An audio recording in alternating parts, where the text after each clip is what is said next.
Hello guys, welcome to new blog. कैसे आप सभी? आई होप आप सभी ठीक होंगे। तो गाइज मैं अपने ब्लॉग की स्टार्टिंग कर रही हूँ बहुत ही लेट, क्योंकि मैंने पहले पूरे घर का काम करना होता है और उसके बाद मैं अपने ब्लॉग की स्टार्टिंग करती हूँ।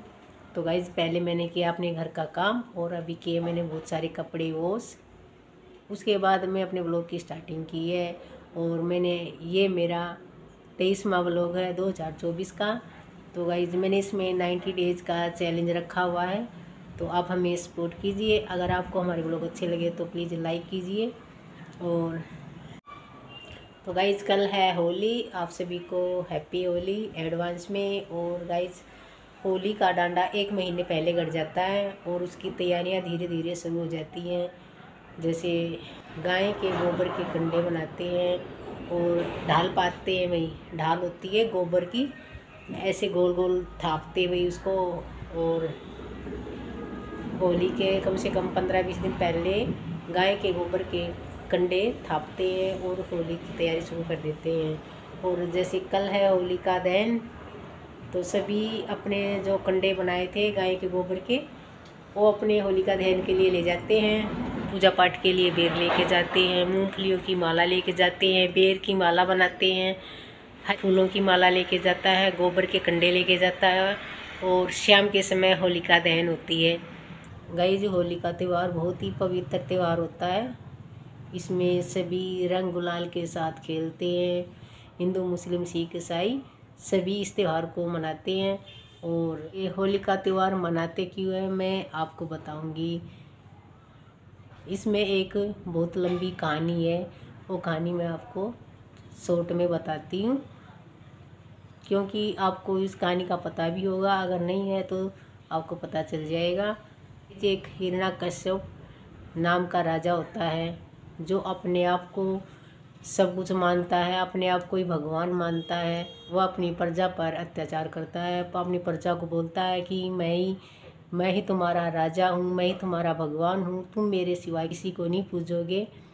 अगर हिरण्यकश्यप को छोड़कर वह किसी अन्य भगवान की पूजा करते हैं तो राजा हिरण्यकश्यप सबको दंड देता था और बहुत अत्याचार करता था।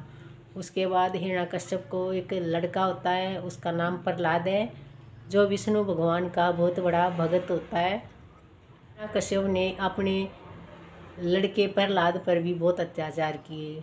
प्रहलाद विष्णु भगवान को अपना भगवान मानते थे और उन्हीं की पूजा अर्चना करते थे।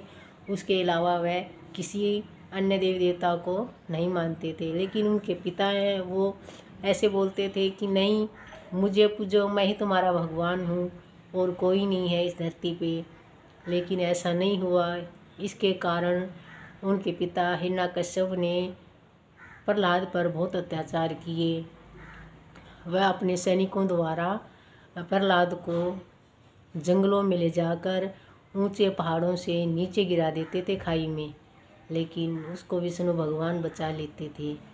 हर बार भगत प्रहलाद बच जाते थे, क्योंकि वे विष्णु भगवान को वह कांटों पर चलाते थे, लेकिन उसके रास्ते में कांटे भी फूल बन जाते थे, क्योंकि वो विष्णु भगवान की बहुत पूजा करते थे, विष्णु भगवान का ही जाप करते थे।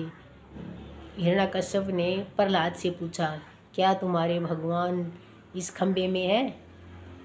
तो प्रहलाद ने कहा, हाँ पिताश्री, इस खंबे में भी भगवान विष्णु का वास है। तो हिरण्यकश्यप ने गुस्से में आके उस खंबे को तोड़ दिया। लेकिन सचमुच में उस खंबे से भगवान विष्णु का अवतार हुआ। हम नरसिंह माँ था, शेर का रूप था, वही आधा शेर का रूप था और आधा इंसान। उसी ने हिरण्यकश्यप का वध किया था। और जो सब ने अपनी बहन होलिका को ये बोला था कि तुम प्रहलाद को लेके इस आग में बैठ जाओ और प्रहलाद जल के राख हो जाएंगे। लेकिन जो होलिका होती है प्रहलाद की बुआ, वो प्रहलाद को लेके अग्नि में बैठ जाती है, लेकिन काफ़ी देर तक तो होलिका जलती नहीं है, क्योंकि होलिका को आशीर्वाद मिला हुआ था। उसने एक माता की चुन्नी मिली थी, वो चुन्नी ओढ़ के होलिका उस अग्नि में बैठी हुई थी, जिससे होलिका जल नहीं रही थी। लेकिन जब भगत प्रहलाद ने विष्णु भगवान का जाप किया और विष्णु भगवान ने जो चुन्नी होलिका ने ओढ़ रखी थी वह चुन्नी होलिका से उतर के भगत प्रहलाद गिरी और भगत प्रहलाद बच गए और होलिका जल गई। होलिका का दहन हो गया, इसलिए होली का त्यौहार मनाया जाता है, क्योंकि इस पे सत्य की जीत हुई और भगत प्रहलाद बच गए और विष्णु भगवान का सबने गुणगान किया। तो गाइज यही है होलिका दहन की छोटी सी कहानी। अगर आपको पसंद आई हो तो हमारे चैनल को लाइक और शेयर और सब्सक्राइब कीजिए गाइज। मिलते हैं हम आपको नेक्स्ट व्लॉग में। कल है हैप्पी होली, कल है होली। आप सभी को होली की बहुत बहुत शुभकामनाएं।